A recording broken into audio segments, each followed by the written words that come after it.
முன்ன போட்ட அந்த பதிவினுடைய தொடர்ச்சியாக இதை நான் மறுபடியும் போடுறேன். அந்த சாலை வேகம் நான் போட்டினது 68 கிலோமீட்டர் வேகம் அப்படின்னு சொல்லி அந்த ஐயா எனக்கு அப்பொழுது அபராதம் விதித்தாங்க.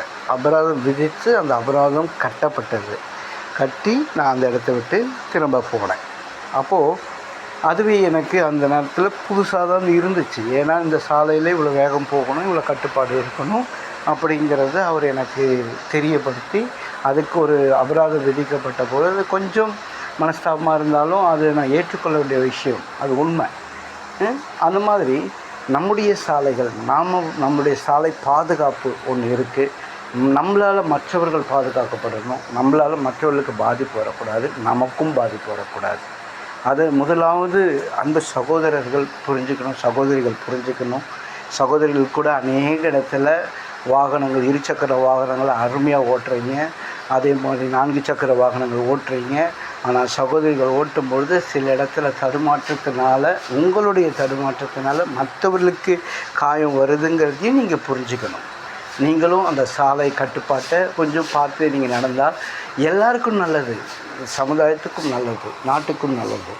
ஏன்னா ஒருவேளை இன்றைக்கி நீங்கள் சாகசம் செஞ்சு ஏதாவது ஒன்று இழந்துட்டிங்கன்னா, உங்கள் கையோ காலோ விரலோ ஏதோ ஒன்று இழந்துட்டிங்கன்னா, நாளைக்கு அது மூலியமாக ஒரு கிடைக்க வேண்டிய பெரிய பாராட்டு இல்லாமல் போயிடும், அது வேஸ்ட்டாக போயிடும். அதனால் நீங்கள் எல்லாரும் நல்ல அறிவார்ந்தவர்கள், புத்திசாலிகள், திறமைசாலிகள், நல்லா ஓட்டக்கூடியவங்க.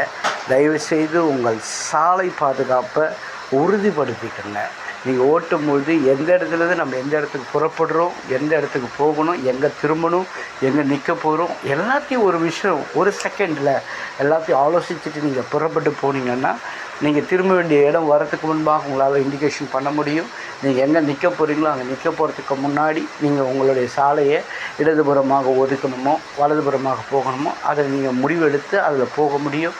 அப்போது மற்றவங்களுக்கு இடைஞ்சலும் இருக்காது, உங்களுக்கும் இடைஞ்சல் இருக்காது. முதலாவது சாலை வேகத்தை சரியான விதத்தில் உங்கள் வேகத்தை நீங்கள் கட்டுப்படுத்துங்க, வேகத்தை பயன்படுத்துங்க. வேகமாக ஓட்டுறதுனால சாதனையாளர் அல்ல, வேகத்தை சரியாக பயன்படுத்துகிறவங்க தான் சாதனையாளர்.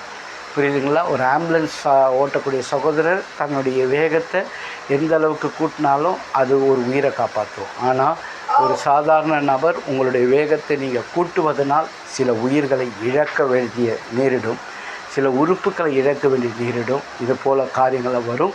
அதனால் தயவு செய்து உங்கள் சாலை கவனம் உங்களுக்கு தேவை. சாலையை பற்றின அவேர்னஸ் எல்லா